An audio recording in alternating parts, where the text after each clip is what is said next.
Olá, olá! Primeiramente, boa noite aos nossos alunos e professores que estão conosco aqui nas quartas-feiras, às 20 horas, ministrando e aprendendo um pouco mais da palavra de Deus com a nossa escola bíblica. Bom dia para você que está aí na estreia desse vídeo no domingo pela manhã, nos acompanhando também.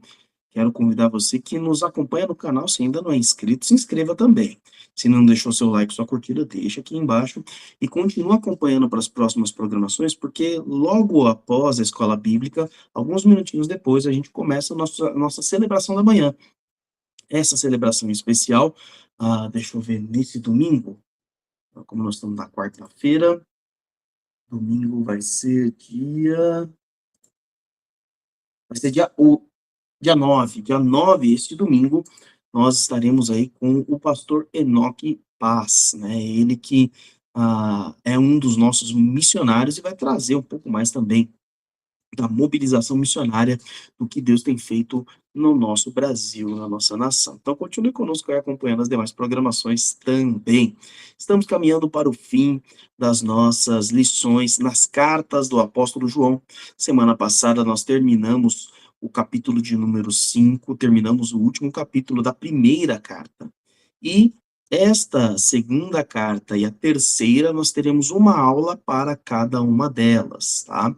Então, a gente vai ter aí esse tempo de reflexão e vamos então começar um novo quadrimestre que vai atravessar o ano de 2025, vamos continuá-lo em 2026, trabalhando as duas cartas de Paulo aos Tessalonicenses, tá bom? Então, você vai poder estudar conosco primeira e segunda Tessalonicenses a partir não da próxima semana, da outra ainda, a gente vai ter todo este nosso período de reflexão nestas duas cartas. Antes da gente começar o nosso ensino, quero pedir a um dos alunos que abra seu microfone e nos dirija a Deus em oração. Vamos orar para dar início a esta reflexão da segunda carta de João. Estou esperando um dos alunos aí. Senhor Deus, nós estamos felizes por estarmos reunidos com o objetivo de estudar a Tua palavra. Queremos receber, através do pastor Cristiano, e que aquilo que Tu colocaste no seu coração e na sua mente, a respeito desse assunto tão importante para as nossas vidas. Que tenhamos, Senhor, esse tempo como um dos melhores nesse dia, e que possamos levar todo o ensinamento para aqueles que estão à nossa volta. Obrigado pela tua bondade, pela tua presença conosco. Oramos em nome de Jesus. Amém. Amém. Muito bem. Então, vamos. Meu microfone está ligado, né, gente? Tá. Agora eu vi aqui apareceu para mim aqui uma outra mensagem. Muito bem. Tema de hoje, você que está pelo YouTube já deve ter visto aqui embaixo, você que veio pelo nosso grupo do WhatsApp já deve ter visto no título da reunião aí, Vivendo a Verdade em Amor. Então, essa é a temática que nós vamos trabalhar, inclusive é uma das temáticas profundas desta segunda carta de João, e para isso eu quero convidar um dos alunos a ler para mim o texto-chave de hoje. Efésios capítulo 4, versículo 15. Efésios 4, 15. Então, pode ler. Antes, seguindo a verdade em amor, cresçamos em tudo naquele que é a cabeça, Cristo. Muito bom. Então, perceba qual é a base de seguir e de crescer em maturidade, de se parecer com Cristo, ou ainda, uma palavra muito popular que você conhece, de ser um cristão, de ser um pequeno Cristo.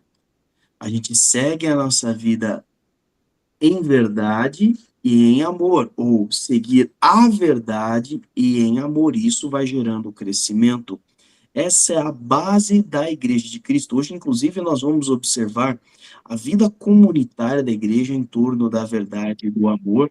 Nós vamos entender quais são os aspectos da verdade que o apóstolo João está trabalhando conosco aqui.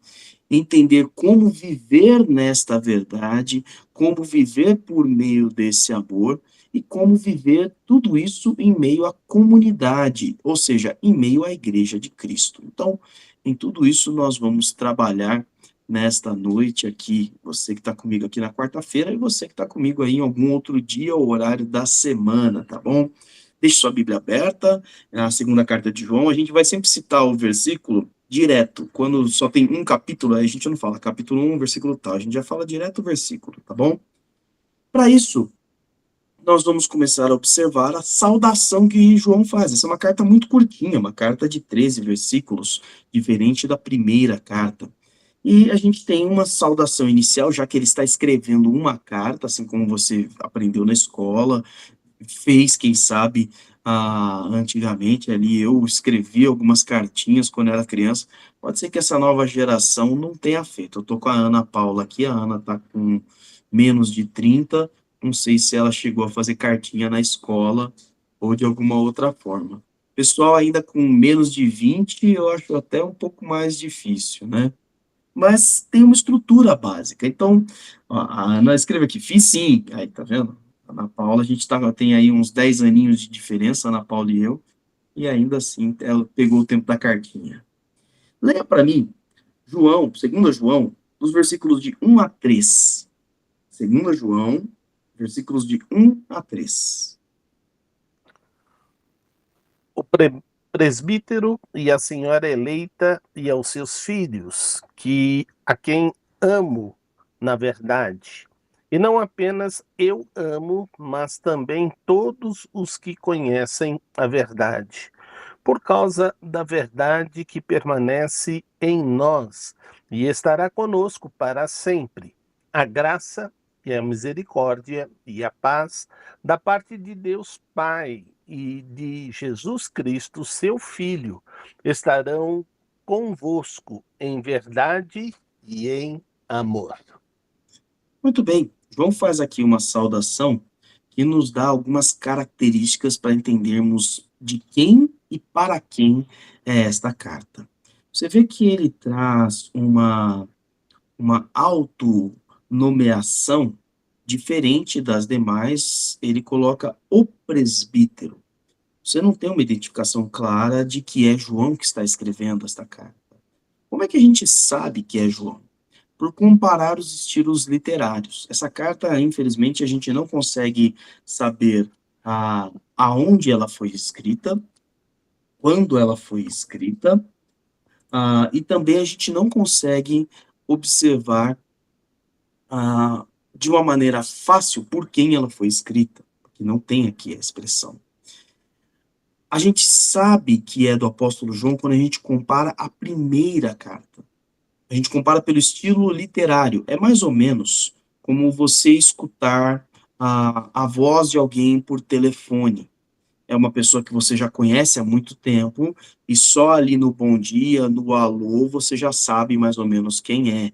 Ou ainda você que gosta de ler bons livros e você vai ler aí uma série de livros de Machado de Assis ou então de Monteiro Lobato, e aí você já sabe pelo estilo que o autor está escrevendo, você já sabe de quem é aquele livro. E é mais ou menos assim que a gente identifica a forma como está escrito, a gente sabe que é o apóstolo João. É a mesma forma como ele escreve nas 3 cartas. Então, se você colocar lado a lado, você vai perceber que é a mesma forma, e é a mesma forma como se escreve no Evangelho de João. Tá? Então, por isso que a gente sabe que aqui é o apóstolo João que escreveu esta carta. Mas essa carta está um tanto quanto codificada. A gente não sabe em que período João escreveu 2 e 3 João, mas a gente entende que foi pouco tempo depois que ele escreveu 1 João. Então, não foi uma distância muito grande. Mas tanto primeira quanto terceira, tanto segunda quanto 3 João são dirigidos especificamente a um público. E esse público está escrito aqui. Boa, Ana Paula, muito bem. A Ana Paula escreveu aqui, ó, o filhinhos entrega, é verdade. Quando você vê essa é uma expressão que só João utiliza, né? Então, quando você vai lendo o texto todo, você vai achar aquele filhinhos que ele usa, né? E isso realmente é uma característica do apóstolo João. É interessante um ponto aqui. Aqui possivelmente já é um João idoso. Quando ele se chama de presbítero, a palavra presbítero, ela é identificada para o líder da igreja, mas numa tradução rápida e direta significa ancião. A maioria dos presbíteros eram já mais velhos, eram já do que hoje a gente chama como terceira idade. Nem todos, por exemplo, Timóteo é um presbítero e é um presbítero jovem, provavelmente em torno de seus 30 anos. Mas a maioria deles, inclusive João aqui, que já deve então estar em idade avançada, por isso ele até traz uma linguagem um pouco mais carinhosa. Ele não usa a expressão o apóstolo. A palavra apóstolo é uma palavra que confere autoridade, autoridade apostólica, autoridade de determinação do mandamento de Deus. Então, o que os apóstolos colocaram era também mandamento de Cristo. Por isso, nós somos fundamentados nos apóstolos e nos profetas, né? Nos ensinos dos apóstolos e dos profetas. Não, João, ele usa uma linguagem muito mais carinhosa, que eu sou o ancião de vocês. Aquele que está caminhando com vocês e já está caminhando há um bom tempo.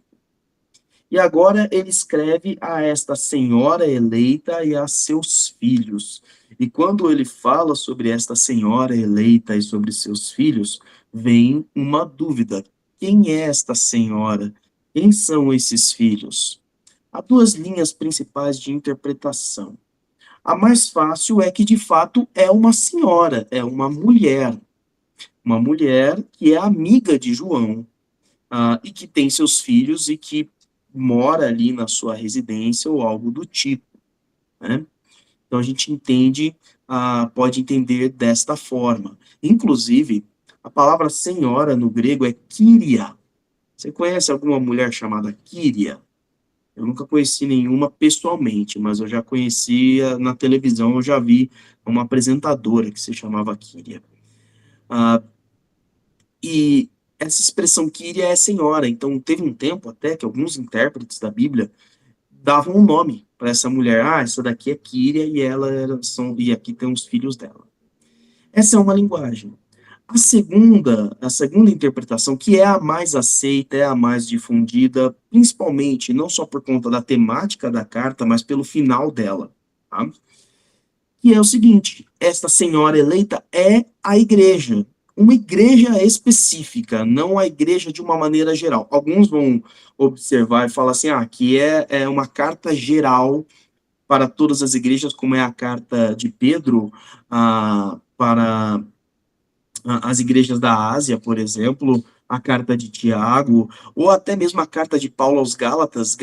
Galácia era uma região, não era uma cidade, então era para pelo menos 4 igrejas daquela região.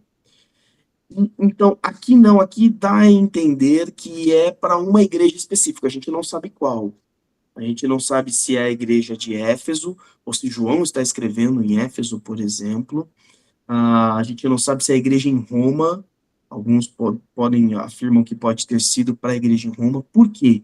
Aqui nós temos linguagem codificada para proteção do autor da carta e do destinatário, já que a carta fala de maneira clara sobre Deus Pai e sobre Jesus Cristo, seu Filho. Possivelmente, então, foi omitido tanto o destinatário quanto o autor. E como a gente entende que ela possivelmente é para uma igreja? Por conta do final. Os filhos da sua irmã eleita enviam saudações. Aqui, essa irmã eleita, alguém poderia dizer, não, essa aqui é a tal da irmã dessa senhora. E aqui está falando, na verdade, aos sobrinhos dessa senhora. Quando você vai entendendo o contexto, o pano de fundo, você consegue perceber que não é uma igreja, não é uma carta para uma pessoa específica. Por que a gente está falando isso? Por causa da terceira carta. Não vamos abordar a terceira carta hoje, mas a terceira carta nos dá um pano de fundo. A terceira carta é destinada a Gaio. Gaio é um líder desta igreja. Então dá a entender que João está escrevendo uma carta geral para esta igreja e depois escreve para o presbítero, para o pastor, para o bispo desta igreja, que é Gaio, que está na terceira carta. E ali, então, ele já identifica, ele não se identifica, mas ele identifica o destinatário. E ali ele fala sobre igreja e tudo mais.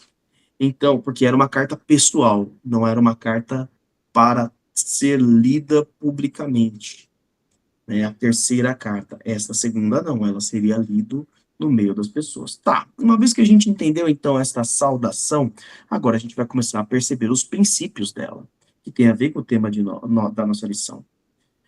João, ele constantemente usa algumas palavras que significam outras coisas. Então, ele fala sobre a verdade. E ele diz: a quem amo, ele ama a senhora eleita, ama seus filhos na verdade. E ele diz: também todos os que conhecem a verdade amam também. Isso está lá no versículo 1, no versículo 1. Por causa da verdade, ele vai colocar de novo, e no final da carta, no final do versículo 13, ele diz: estarão conosco em verdade e em amor. Muito bem. Então, vamos entender esse conceito de verdade que João trabalha. Como a gente entende que esta carta foi escrita por ele, João trabalha com a verdade de uma maneira muito direta e muito própria, sendo quase que um substantivo, como é que fala? Substantivo, quase um nome, né? Um nome de uma pessoa. E aqui ele se refere a Jesus. Quando você abre sua Bíblia em João 1, versículo 14, versículo 18, você vai ver que Jesus é a verdade de Deus. Quando você vai ver em João 14, 6, Jesus diz: eu sou o caminho, a verdade e a vida. Quando você vai observar em João capítulo 8, Jesus vai também afirmar: conhecereis a verdade vos libertará.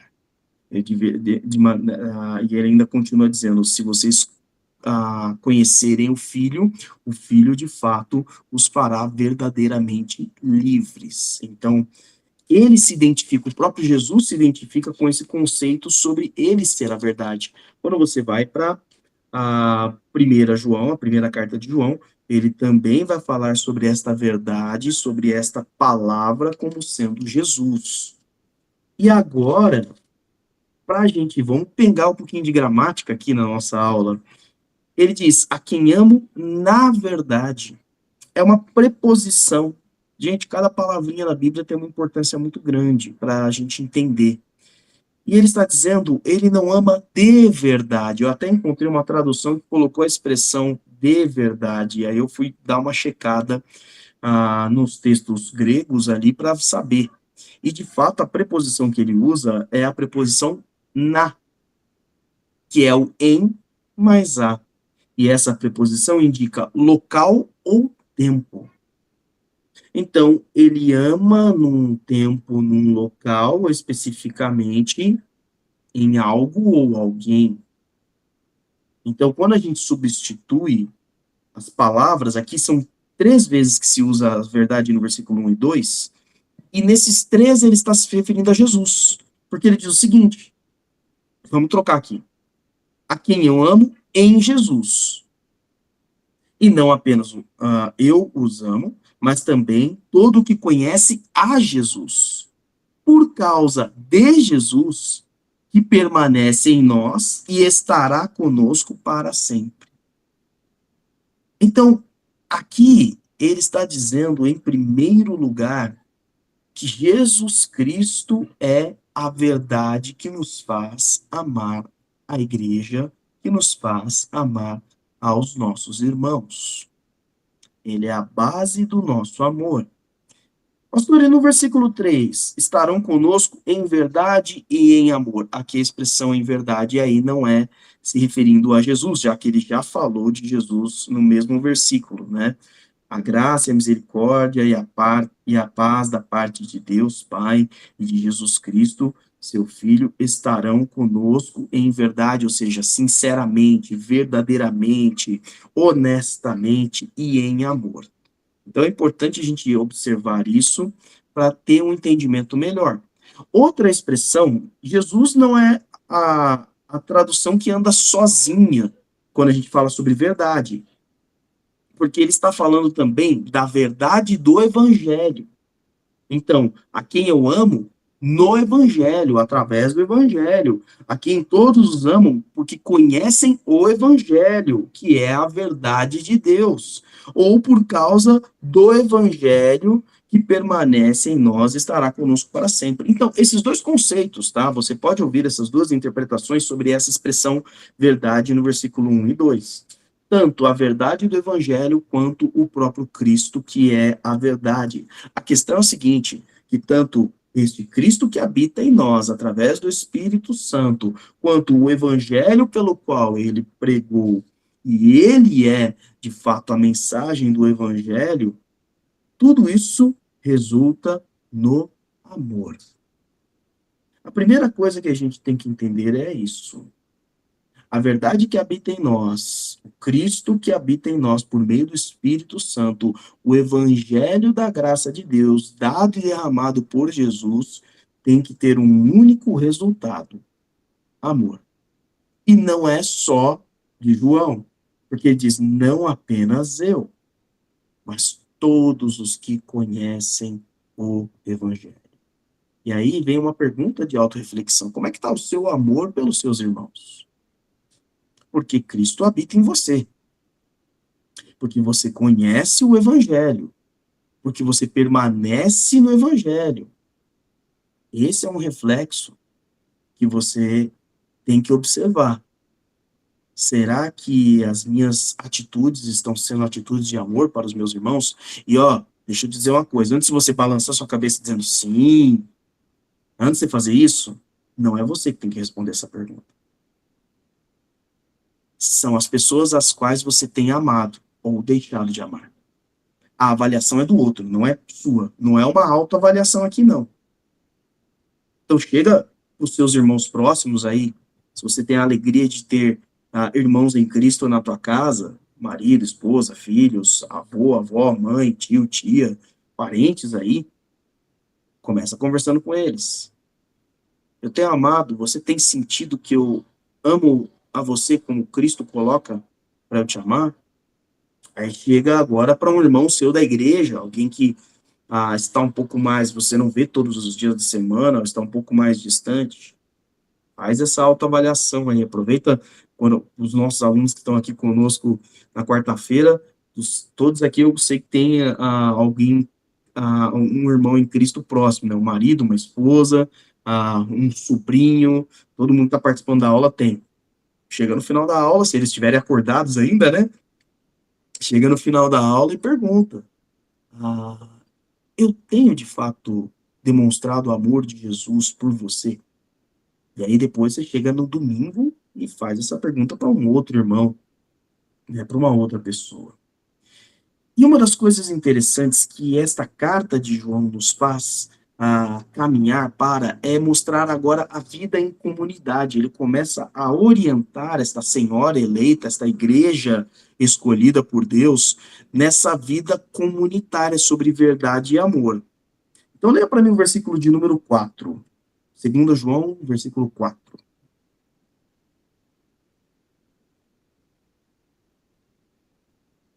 Pode ler. Ao encontrar alguns dos seus filhos, muito me alegrei, pois eles estão andando na verdade, conforme o mandamento que recebemos do Pai. Veja que interessante. A vida em comunidade, ela passa por viver a verdade. Você precisa, de fato, viver aquilo que o próprio Deus determinou. Ele está dizendo: olha, eu encontrei com alguns dos seus filhos, por isso que a gente está entendendo que é a igreja de Jesus. João está encontrando ali com alguns membros desta igreja local, se trata de uma igreja local, e quando ele se encontra, ele fica feliz. Gente, como é bom. O pastor Salovi tem essa experiência, eu tenho agora também essa experiência, alguns outros irmãos estão conosco aqui, que estão caminhando com Cristo há mais tempo. Como é bom reencontrar alguns irmãos de outras igrejas, de outras cidades, pelas quais a gente passou, e perceber que eles permanecem no caminho do Senhor. É muito bom, e assim, entristece quando a gente encontra com alguém e fala: "Ei, como é que tá, irmão fulano?" Irmão fulano, se afastou de Cristo, não tem mais frequentado a igreja, o casamento acabou, os filhos estão longe, isso de fato é uma coisa ruim. Mas como é bom você ter essa boa notícia e dizer ali: "Olha, os seus filhos estão andando na verdade". E aqui a gente não está falando de honestidade, a gente precisa trocar a palavra. Estão andando em Cristo ou estão andando no evangelho? Qualquer uma dessas substituições está igualmente correta, conforme o mandamento que recebemos do Pai. Aqui ele está dizendo: "Olha, o crente em Cristo, ele é cristão porque ele é semelhante a Cristo, ele é um pequeno Jesus, então ele vai andar como Jesus andou, vai falar como Jesus falou, vai obedecer ao Pai como Jesus obedeceu. Ele vai viver os valores do reino de Deus", isso é uma das coisas maravilhosas que você tem nos evangelhos, especialmente no evangelho de Mateus e no evangelho de Lucas, a descrição das parábolas. Jesus constantemente vai dizer ali: "O reino dos céus é semelhante a", e aquela parábola ela é aplicável totalmente à sua vida agora. Então, como é importante a gente entender que esta vida em comunidade tem que ser uma vida na verdade. E aqui, queridos, como ele colocou, encontrei alguns dos seus filhos. Isso não é só para você, isso é para todos os seus irmãos, isso é para toda a igreja de Cristo. A igreja de Cristo tem que andar como Cristo. E isso, de novo, traz agora sim uma autorreflexão, agora sim uma pergunta para si mesmo. Ou pode até melhorar, uma pergunta para o próprio Deus, para o próprio Espírito Santo, dizendo: "Eu tenho vivido na verdade, eu tenho vivido segundo o Evangelho, eu tenho vivido segundo o Evangelho em todos os aspectos que Cristo apresentou, que os apóstolos apresentaram nas cartas". Então, tudo isso tem que nos trazer esta realidade, e não só eu como indivíduo, mas a igreja de Cristo, o corpo de Cristo.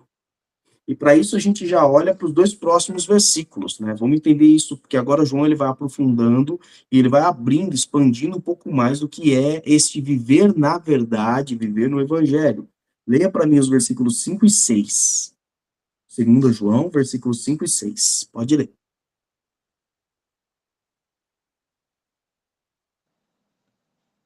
E agora eu lhe peço, Senhora, não como se estivesse escrevendo um mandamento novo, o que já tínhamos desde o princípio, que nos amemos uns aos outros. E este é o amor, que andemos em obediência aos seus mandamentos. Como você já tem ouvido desde o princípio, o mandamento é este: que vocês andem em amor.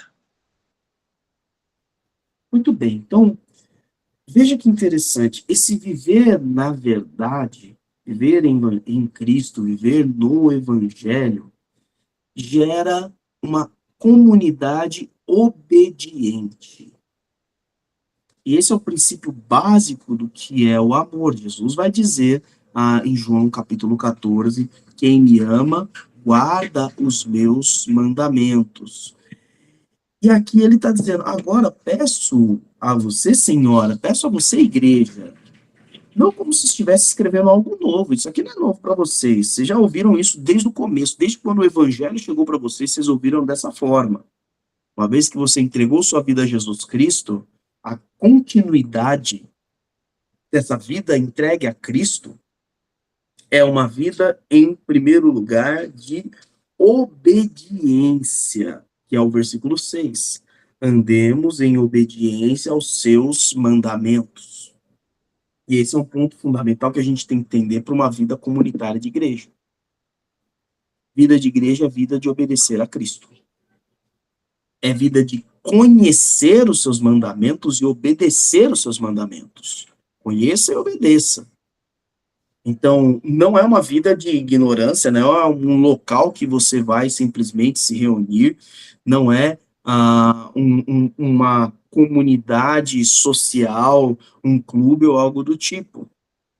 É a unidade das pessoas que seguem a Jesus Cristo e obedecem a Jesus Cristo. Agora, qual é o resumo desta obediência? Aí ele vai dizer, desde o princípio, vocês ouviram que nos amemos uns aos outros. Este é o amor, que andemos em obediência aos mandamentos, como vocês já têm ouvido desde o princípio. O mandamento é este, que vocês andem em amor. Então, agora a gente aprofunda de uma maneira bem específica o que é viver no Evangelho. Viver no Evangelho é, primeiro, Mateus capítulo 22, versículo 37, amar a Deus de todo o teu coração, de toda a tua alma, com todo o teu entendimento e com todas as tuas forças. Então, como eu amo a Deus, e aí a gente vai conhecendo a palavra de Deus sobre essa obediência, a gente vai conhecendo a Deus e vai entendendo o que ele manda eu fazer, o que ele espera que eu faça diariamente com a minha vida, com o meu respirar. O que ele espera que eu faça diariamente com os recursos que ele me dá, tanto o recurso financeiro quanto os talentos, os dons. O que ele espera diariamente que que eu faça com os relacionamentos, porque agora já entra no segundo mandamento, que é isso que João está abordando. O segundo mandamento, que vai ali nos versículos sequenciais 39 e 40 de Mateus 22, é amar ao próximo como a ti mesmo. Então, agora você vai observar como é que eu devo amar o próximo. Os 10 mandamentos, por exemplo, os 6, você tem 4 mandamentos que estão direcionados diretamente com o relacionamento com Deus, e 6 mandamentos que estão relacionados com mandamentos em relação ao outro. Começa dentro de casa, quando ele fala, honra teu pai e tua mãe. Para você que é um filho que mora com seus pais, é a obediência. Para você que não mora mais com seus pais, é cuidado, é respeito, é a honra, né? Isso permanece. É assim que eu amo os meus pais, é assim que Deus quer que eu ame os meus pais, honrando.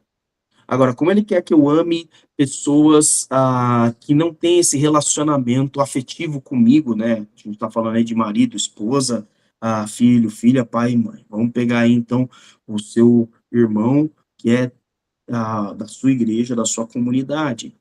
Nos 10 mandamentos fica um negócio meio óbvio, não mate, não furte, não minta para ele, não minta sobre ele, não o inveje. A gente normalmente, é fácil ali o não matar e não furtar, né? Essas daí, porque a gente sabe que pega mal em tudo quanto é lugar. Mas a gente inveja. E sabe como que a gente inveja? Não é simplesmente, por que fulano tem? Ele não merece isso. É quando a gente fica indignado com Deus do porquê tal irmão recebe tal bênção e você não. Tal irmão alcança algo, Deus concede algo para ele e você não. Isso já é inveja. Isso já é falta de amor ao próximo. Mas, pastor, como é que eu resolvo isso? É muito simples. Paulo diz, alegrem-se com os que se alegram. Então, você vai agradecer a Deus porque ele abençoou teu irmão.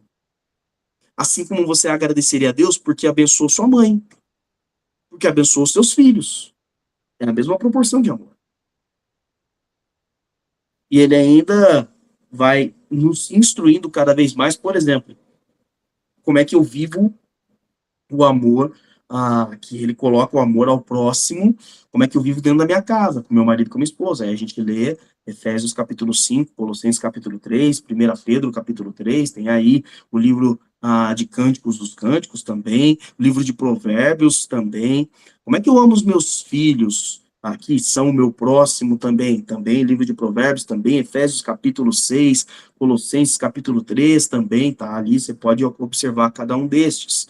Como é que eu amo a minha comunidade, aí, meu amigo, aí você tem muita coisa. Mas começa, por exemplo, pelo Sermão do Monte.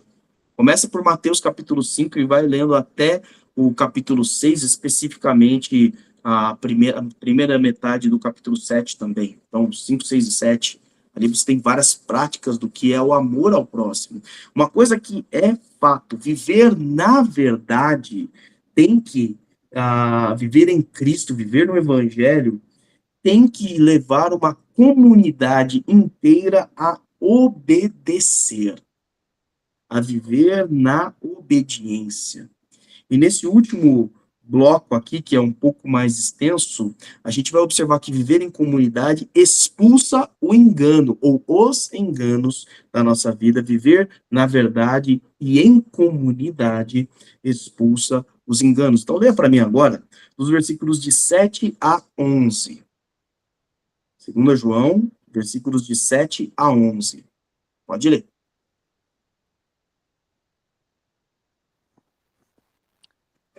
De fato, muitos enganadores têm saído pelo mundo, os quais não confessam que Jesus Cristo veio em corpo. Tal é o enganador e o anticristo. Tenham cuidado para que vocês não destruam o fruto do nosso trabalho, antes sejam recompensados plenamente. Todo aquele que não permanece no ensino de Cristo, mas vai além dele, não tem Deus. Quem permanece no ensino tem o Pai e também o Filho. Se alguém chega a vocês e não trouxer este ensino, não recebam em sua casa, nem o saúdem, pois quem saúda torna-se participante das suas obras malignas. Muito bem, a gente tem aqui bastante coisa forte para trabalhar, para entender. O primeiro aspecto que ele está dizendo para nós é, olha, uma vida em comunidade, uma vida de uma comunidade que vive no Evangelho, que vive em Cristo, vai expulsando da sua convivência, do seu meio, os enganos, os enganadores, os erros. Então ele começa dizendo, olha, muitos enganadores têm saído pelo mundo.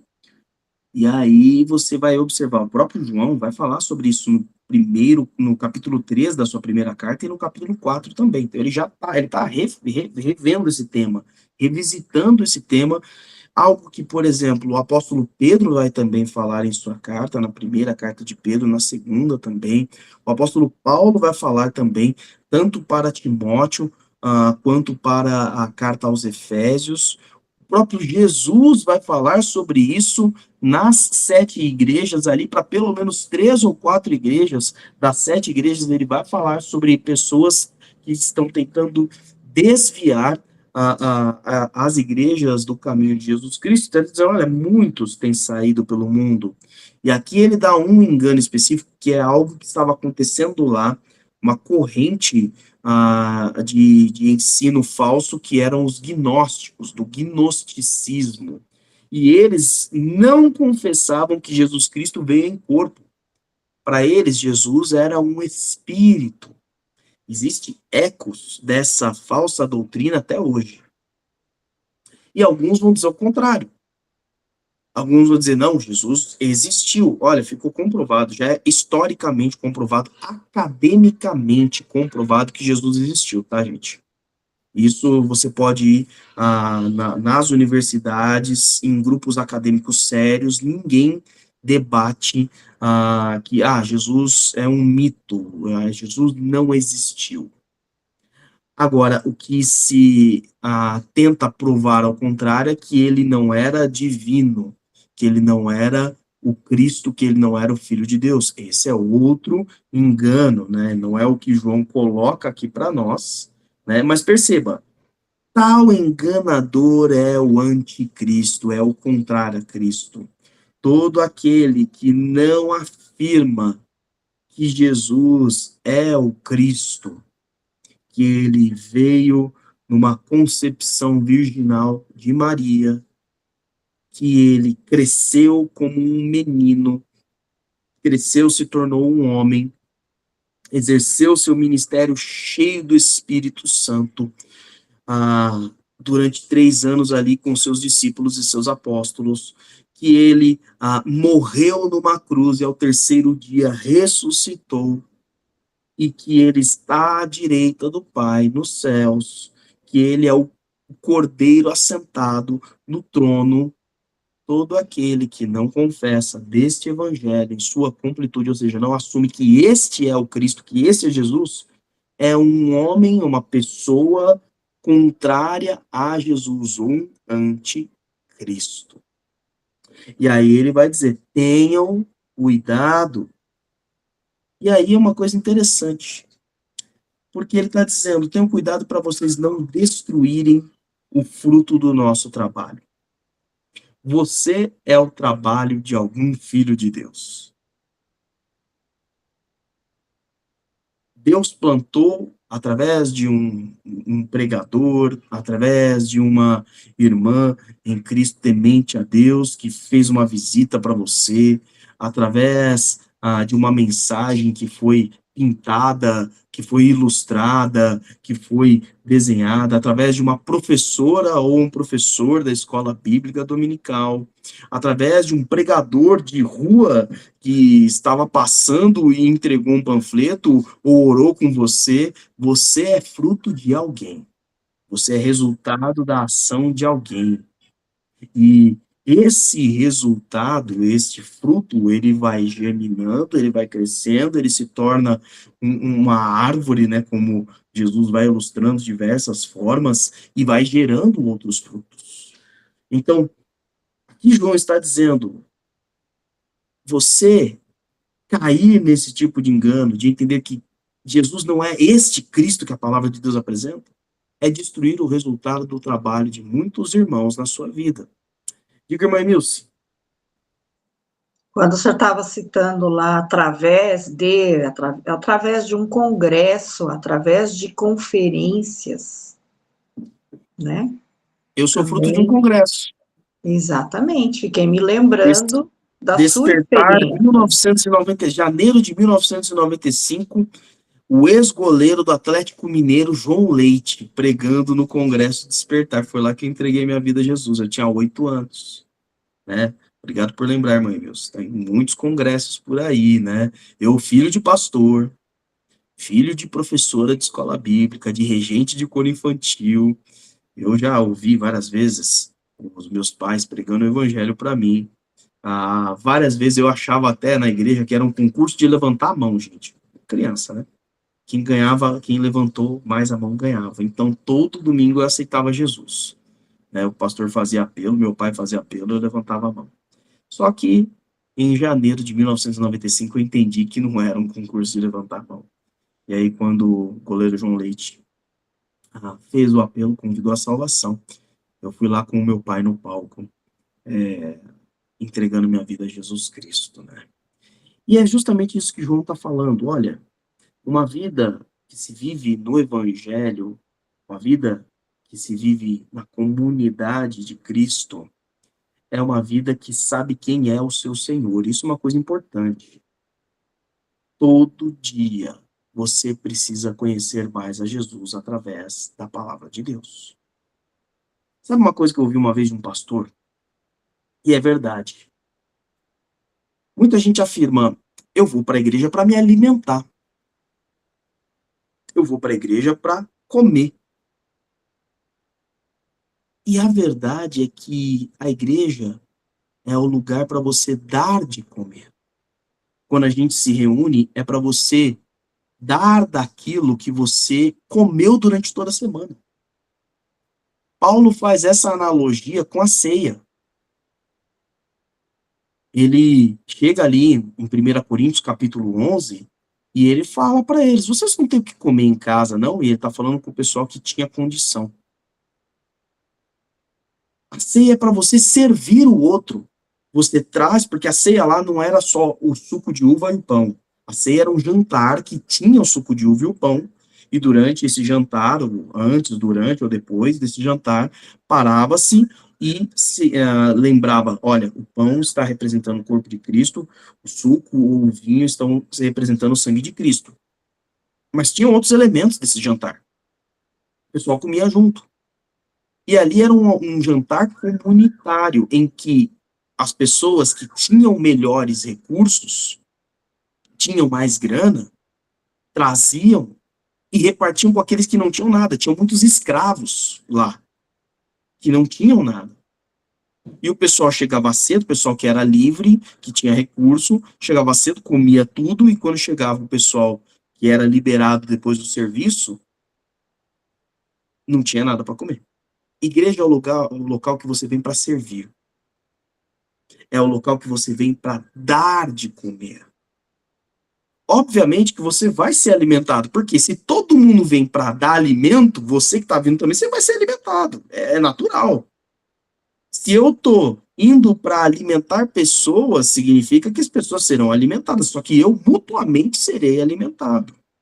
Então, a igreja é isso, a vivência diária dessa comunidade no evangelho é isso, não é só numa reunião dominical, ou de quinta-feira, ou de quarta-feira, ou seja lá qual dia, não é só nesse momento coletivo.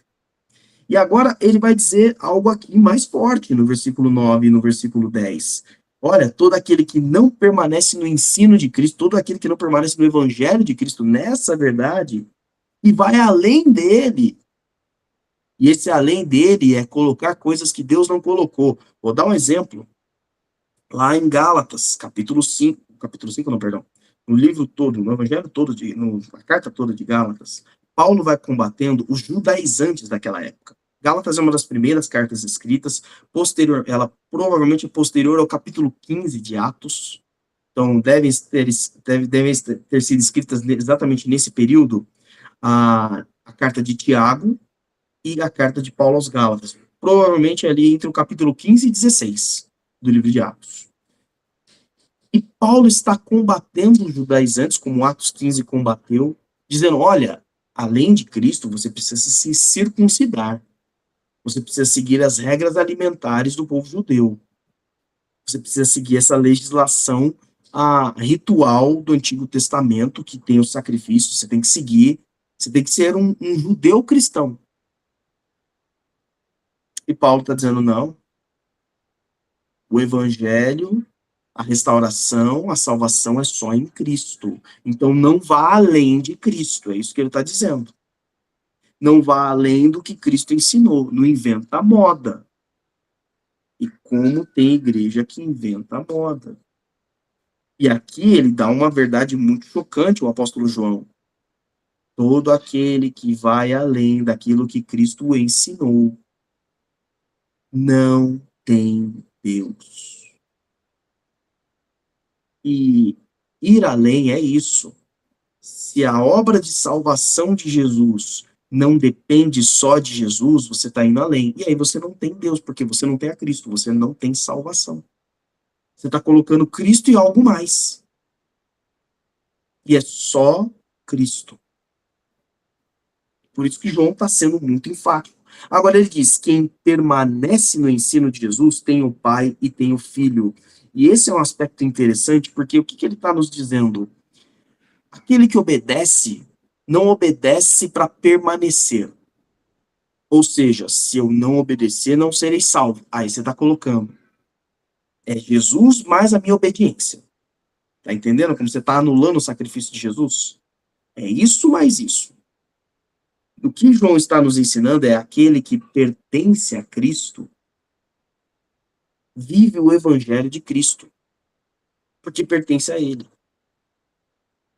Aquele que nasceu no Brasil, cresceu no Brasil, vai ter a cultura brasileira, porque ele cresceu no Brasil. Aquele que nasceu nos Estados Unidos, cresceu nos Estados Unidos, vai ter a cultura americana. Aquele que nasceu em Cristo vai ter a cultura do reino de Deus. Vai andar como um discípulo de Cristo. Então, há pessoas que vão falar contra Cristo, mas há pessoas que vão falar contra o evangelho de Cristo, e agora, cada vez mais, está aumentando isso. As pessoas têm atacado a Jesus apenas substituindo, colocando coisas mais importantes. Mas as palavras de Cristo, o evangelho de Cristo que está tanto nos evangelhos, tanto no ensino dos apóstolos, quanto no ensino dos profetas, então a gente está falando da Bíblia toda, gente. Bíblia toda. As pessoas cada vez mais têm atacado essas palavras. E uma vida em comunidade é uma vida que vai expulsando os enganos. E aí eu já vou falar sobre o versículo 10 e 11, especificamente aqui, o versículo 10. Mas antes disso, pode falar, Ana. Não, pastor, a minha dúvida é mais sobre o 10 e 11. Você prefere que eu espere você falar? Vamos chegar. Vamos chegar, porque a polêmica aqui é maior. A polêmica é mais forte quando chega no 10 e no 11, porque, ok, a gente já entendeu sobre esse tipo de coisa. E aí João fala um negócio. Se alguém chegar a vocês e não trouxer este ensino, não recebam em suas casas nem o saúde. Vamos entender uma coisa aqui. Por que ele está falando especificamente em casa? Igreja não se reunia no primeiro, segundo e até no terceiro século, na metade ali, aliás, do terceiro e na metade do quarto século. Igreja não se reunia em templo, não se reunia em salão de adoração, salão de culto, ou algo que a gente faz hoje. Isso começou a partir do quarto século, porque a igreja era perseguida durante esses 300 primeiros anos de história. Então, elas se reuniam nas casas. Tá?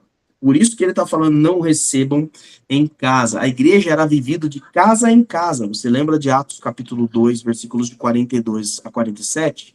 Eles iam de casa em casa e, naquela época, eles podiam se reunir no pátio do templo. Também, que era um pátio grande, pensa, esse povo senta ali em roda, um discípulo, um apóstolo especificamente, vai falando ali, eles escutavam. Mas a prática, isso só lá em Jerusalém. Fora de Jerusalém, as reuniões eram nas casas. Algumas vezes, por exemplo, você tinha a reunião em umas escolas. Então, tinha aí a escola de um rapaz chamado Tirano. Eles passaram a se reunir na escola desse rapaz também. Não me lembro se foi em Corinto ou se foi em Atenas. Foi uma dessas duas cidades, lá em Atos 17. Mas, por exemplo, se você for lembrar de Filipos, eles se reuniam na casa de Lídia, a vendedora de púrpura, né? Então, o que ele está dizendo aqui? Olha, se alguém vem com falso ensino, não fique com esta pessoa. Hoje, por exemplo, lá na Igreja Batista de Vila Matilde, a rua José Mascarenhas, 1789. Mas, pastor, eu vou expulsar a pessoa? Isso não é a falta de amor? Você conversa com a pessoa a respeito da palavra de Deus, da verdade da palavra de Deus. E a pessoa insiste falando, não é isso. O certo é isso. E aí ele vai trazendo algo que é contrário ao que a palavra de Deus está falando. Fala, então, tá bom, querido, mas você não pode ensinar isso aqui. Então, você procura um outro local para você poder ensinar estas coisas. A verdade do evangelho é esta. Se você não quer crer na verdade do evangelho, eu não vou deixar você difamar o evangelho e tentar enganar aqueles que pertencem a Cristo, porque você é eloquente. Paulo combate gente ali que fala, eles falam muito bem, só que as palavras dele não têm o poder do Espírito e nem são palavra de Cristo.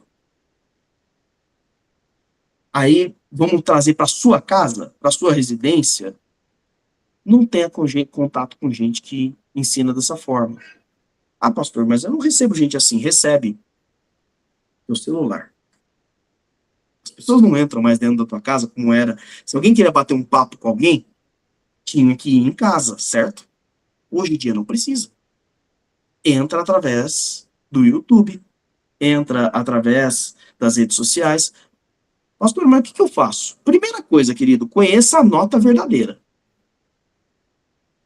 Sabe como é que a gente sabe que o dinheiro é falso? Sabendo como é o dinheiro verdadeiro. É assim que eu fui bancário, fui caixa de banco. A gente não estudava as 300 notas falsas que já apareceram para nós lá. A gente estudava a nota verdadeira. E qualquer indício nas notas novas, tem pelo menos 6 indícios que indicam que essa nota é verdadeira.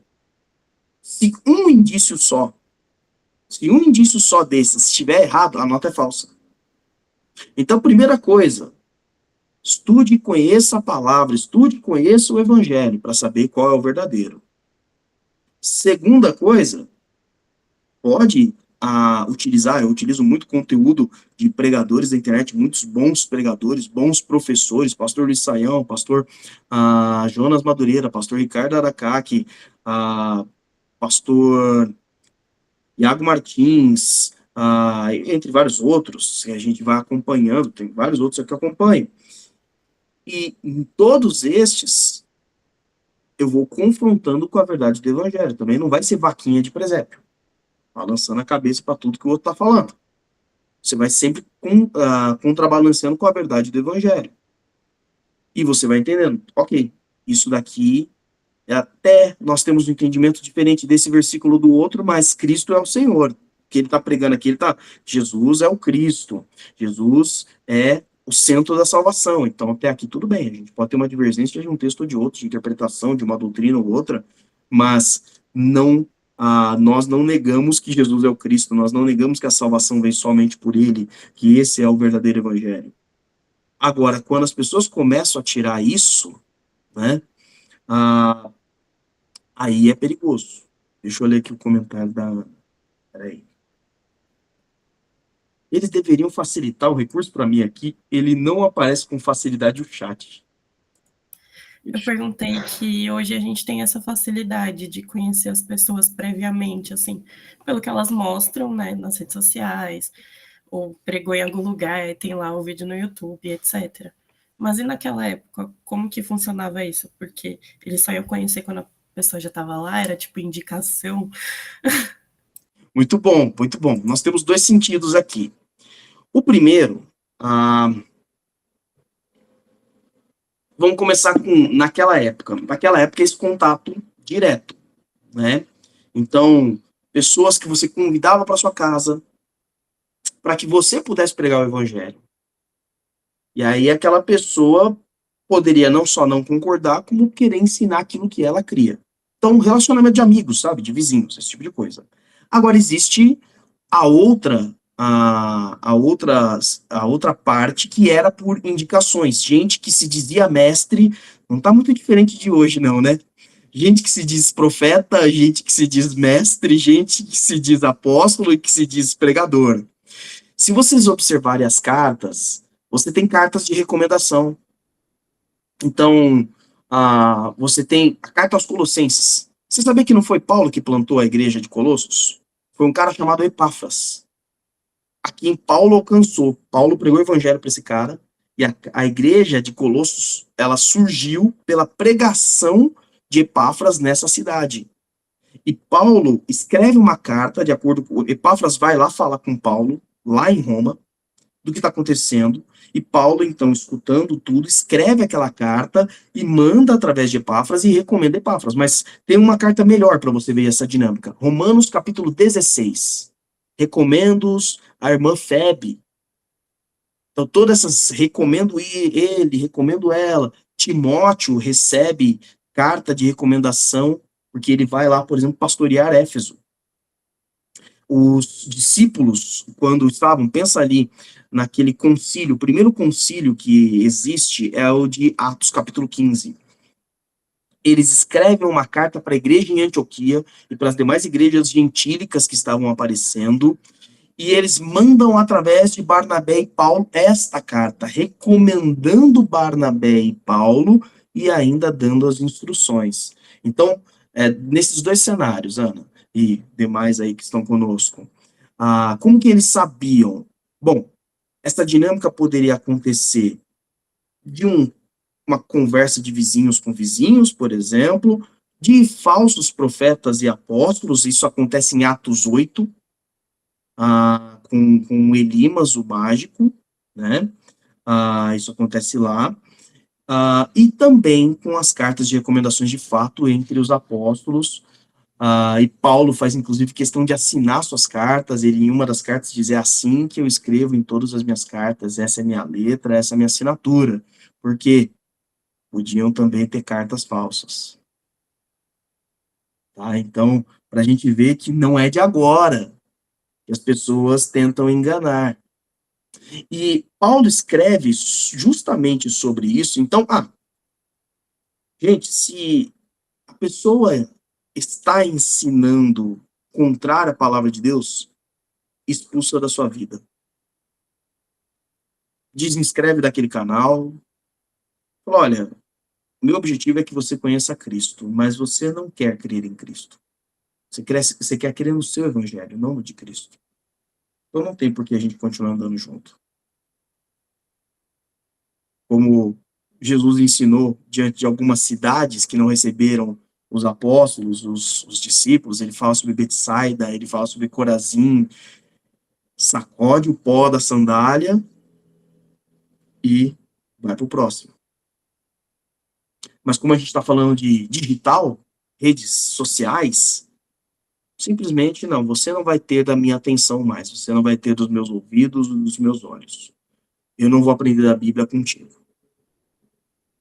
Assim como eu já acompanhei alguns ali, e eu falei: desculpa, tá muito longe do que é o evangelho, e parei de acompanhar alguns pregadores.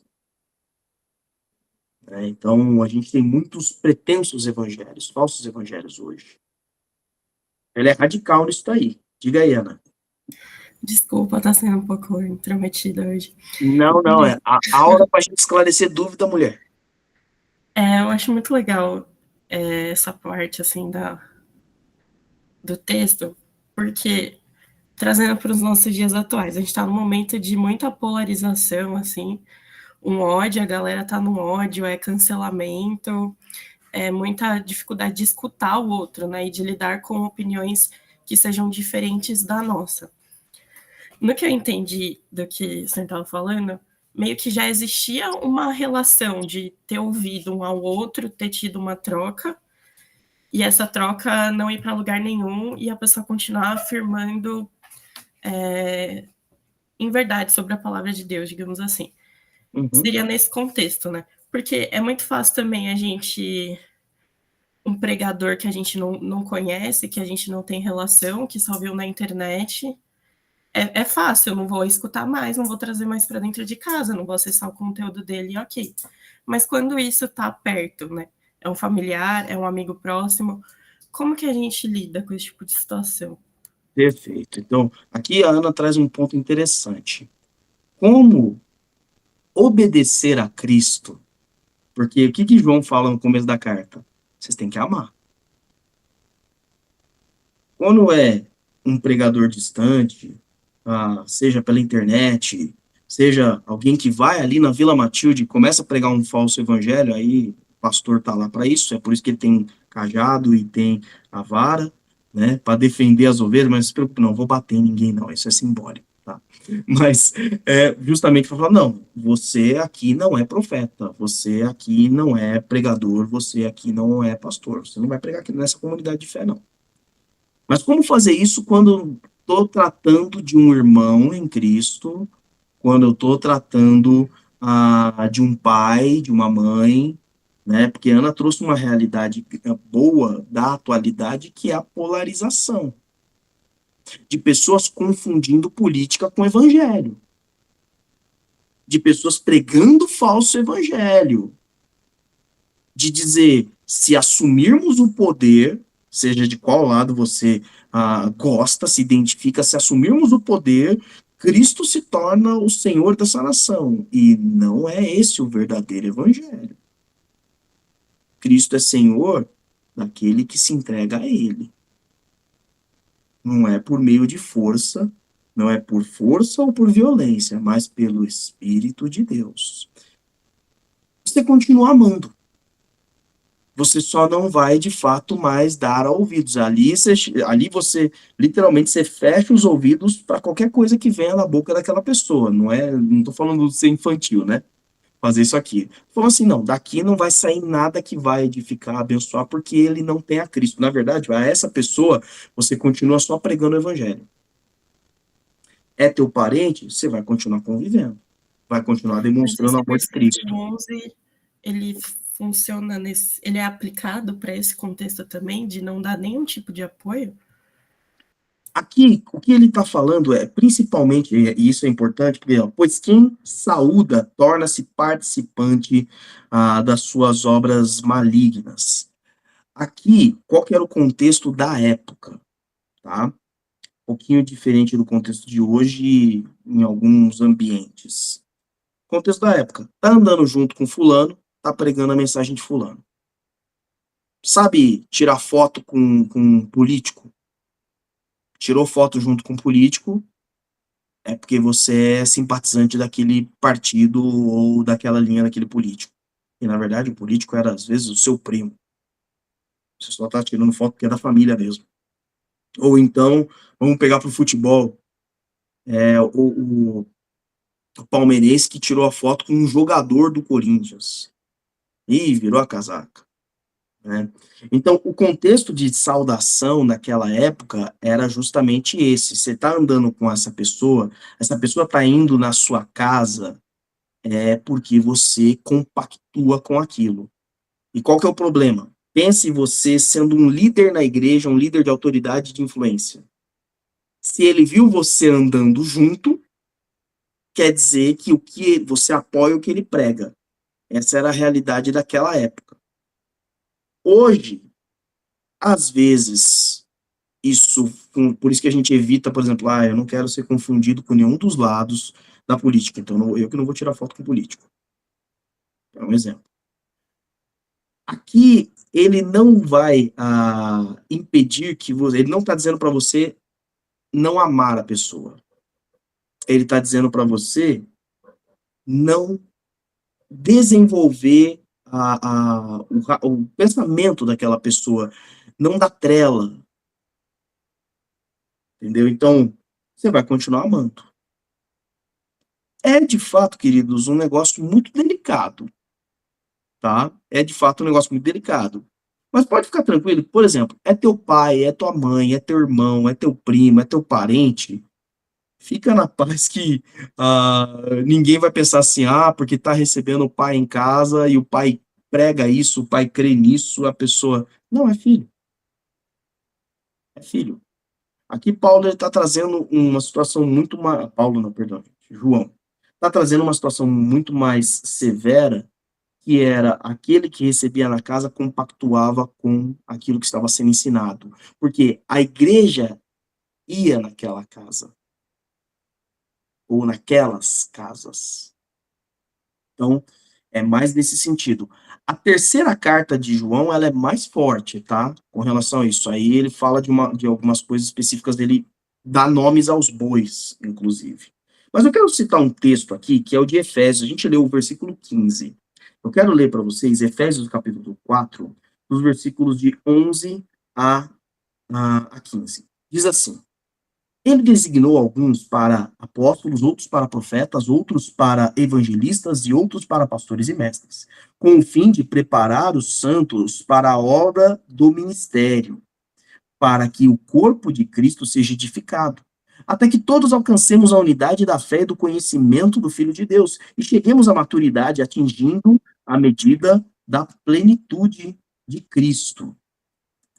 O propósito é que não sejamos mais como crianças, levados de um lado para o outro pelas ondas, nem jogados para cá e para lá por todo o vento de doutrina e pela astúcia e esperteza de homens que induzem ao erro.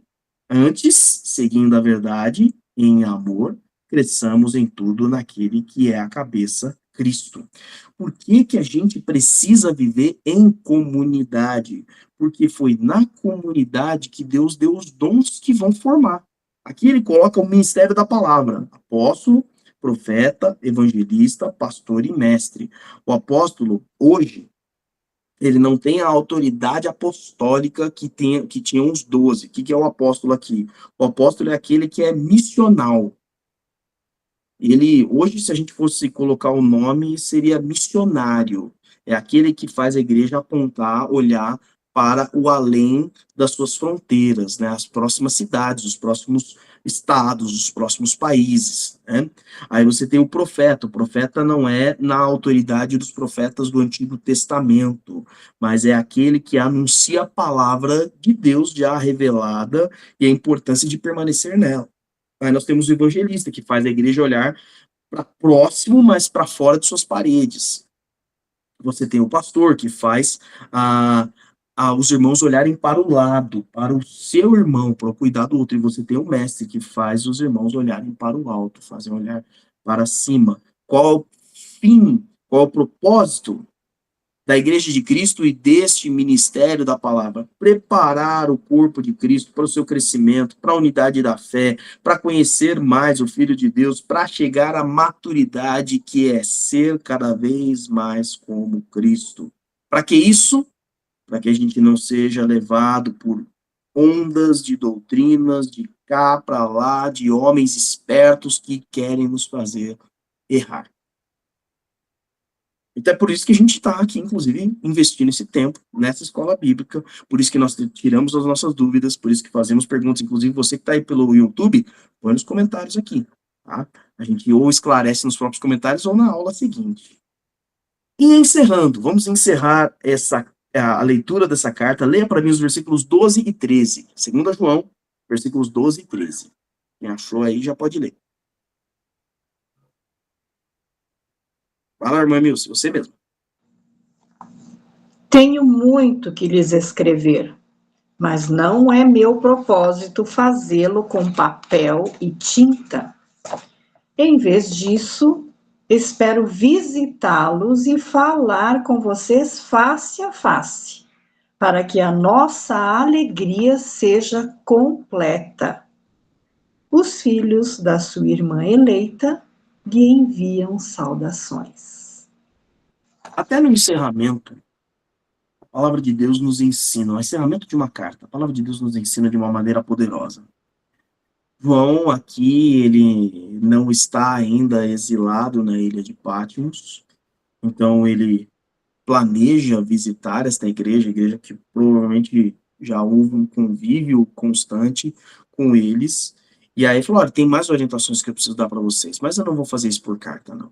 Nós vamos conversar face a face. Agora, olha isso. O que é uma vida vivida no evangelho que demonstra amor em comunidade?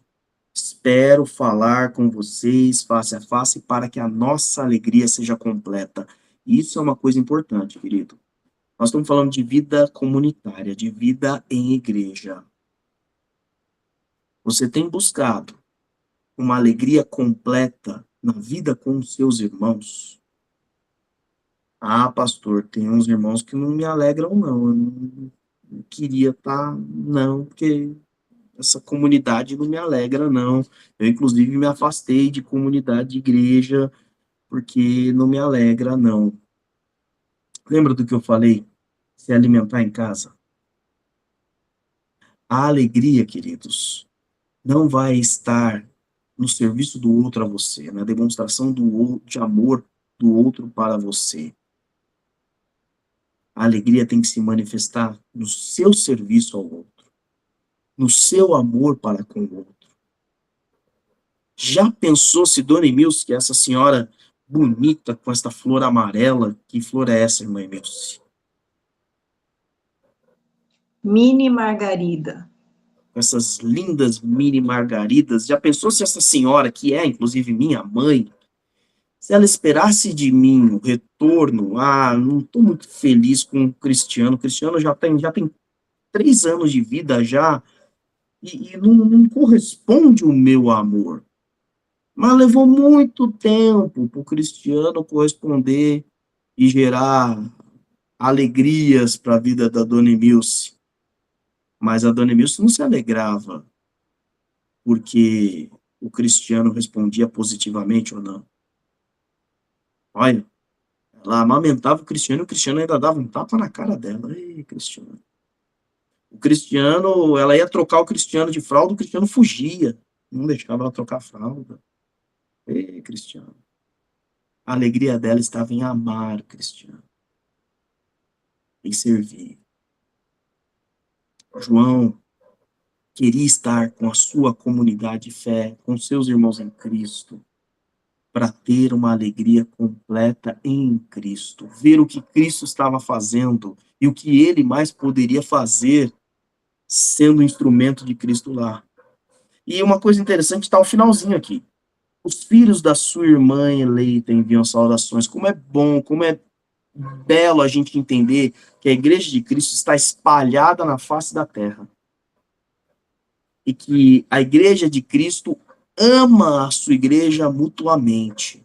Porque do início ao fim dessa carta, ele começa lá nos primeiros versículos dizendo, olha, não somente eu, mas todos os que estão no evangelho, todos os que estão na verdade, amam vocês também. E ele termina a carta dizendo, olha, os seus irmãos aqui, desta cidade que eu estou, estão mandando saudações para vocês. Vocês também são a alegria nas orações deles. Queridos, isso é uma vida na verdade e em amor. Isso é viver a verdade e o amor. Isso é viver o evangelho em amor. Isso é viver em Cristo e em amor. Uma comunidade de fé que anda junto, que ama como Cristo ama, que vive como Cristo vive, que protege uns aos outros dos enganos deste mundo e que edifica um ao outro para levar, para chegar à maturidade, que é se parecer com Cristo. Então, que nós possamos ter esta vida em verdade e em amor. Amém? Não esquece, você que está pelo YouTube aí, deixe seu like, sua curtida. E foi muito bom ter os alunos e professores conosco nessa noite aqui na quarta-feira. Deus abençoe a todos. Maravilhoso estudo, pastor. Muito obrigada. Obrigado, pastor Cristiano. Obrigado e boa noite aos irmãos. Boa noite e fiquem com Deus.